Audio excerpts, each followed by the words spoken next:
we continue the formulation of the 1D wave equation.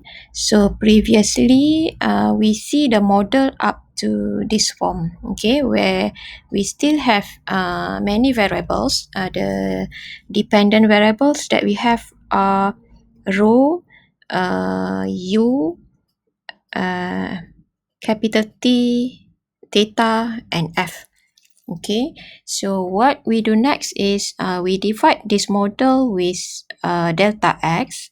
Okay, so as you can see here, if you see the right hand side term here, divide by x, there will appear rho x over delta x, and then for the left hand side, sorry, the right hand side, the last term becomes fxt, okay, because delta x divided by delta x. Then for the two terms here, I will combine. Okay, so these two terms combine, divide by delta x, we have this. Okay, now for the left hand side and the right hand side term, we would like to transform it as a partial derivative. So if we see the left hand side only, okay, so my explanation below here is the left hand side only. We formulate until we get this form, okay, del square u del x square by taking limit delta x approach 0. So how can we transform as this partial derivative for the left hand side is, okay, previously the left hand side, we have delta x of power 1 outside the square root. So now we bring this delta x inside the square root. Okay, so if we bring inside the square root means delta x here, if it is placed inside here, it will becomes delta x square. So that's why you see now we have square root, the original terms divided by delta x square. Okay, and then if the square root term, I split into 2. Okay, so I will have delta x square over delta x square becomes 1. And then the next term, we have delta u square over delta x square. And then this term, okay, the delta u, delta x here, we take limit delta x approach 0. So this actually equal to del square u del x square. So later for the left hand side, we can replace this term as the del square u del x square.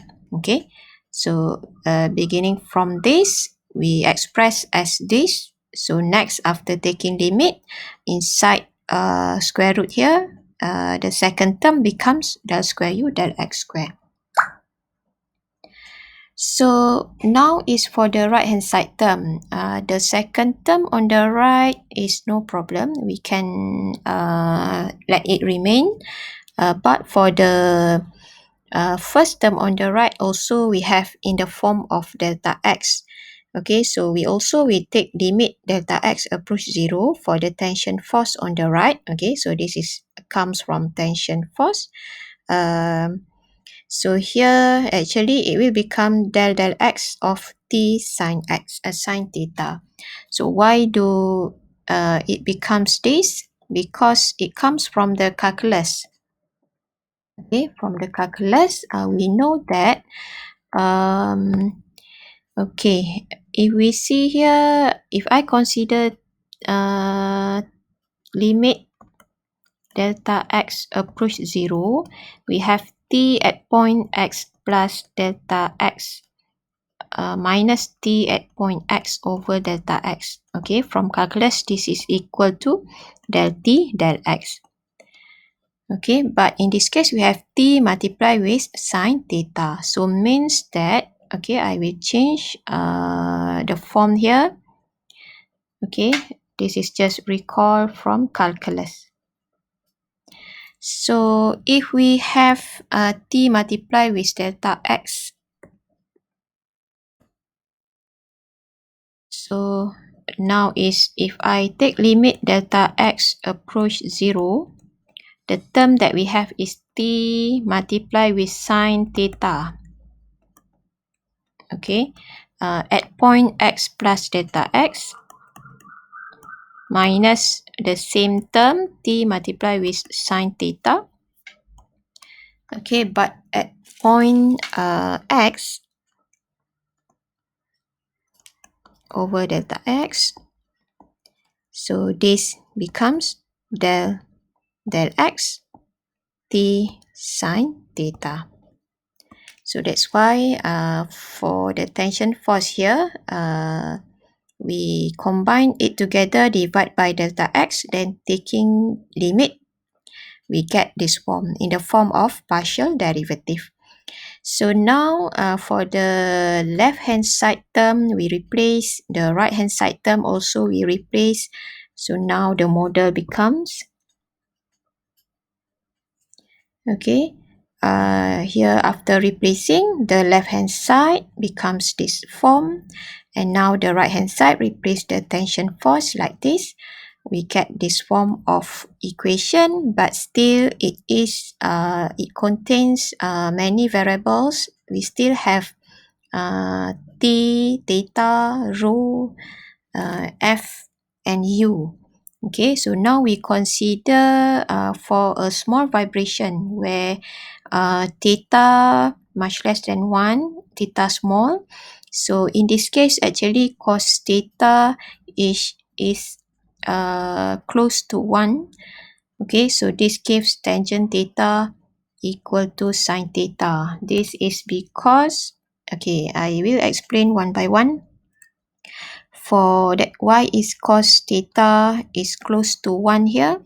Because you can refer to the graph of cos function. Cos function is like this. Okay, so here is theta. For small theta is around here. Let's say around here, right?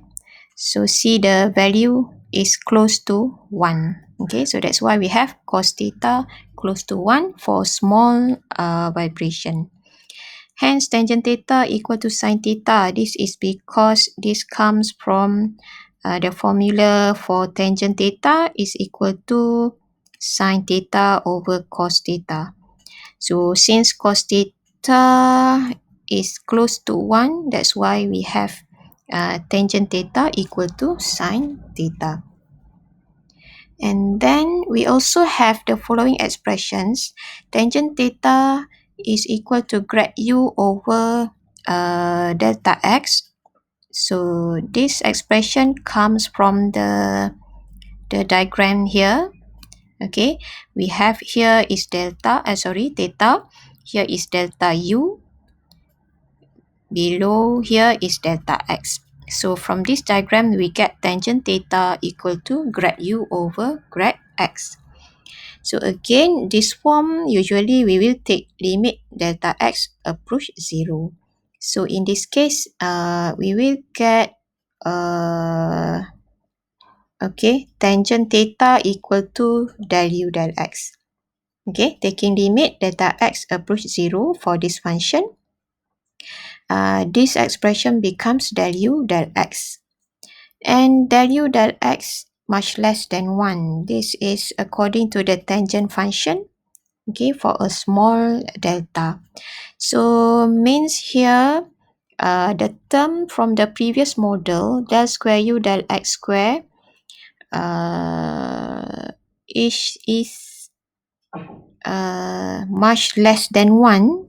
Okay, so it is small here. So means square root here close to square root of 1. So that's why you see there is no more square root function here. Okay, so I explain here. We have square root of 1 plus del square u del x square is much less than 1. So this is equal to 1. So that's why from the previous model, we don't have the square root term now. Okay, so on the right, the previous model, we have sine theta. So now we don't have that sine theta, but it is replaced as del u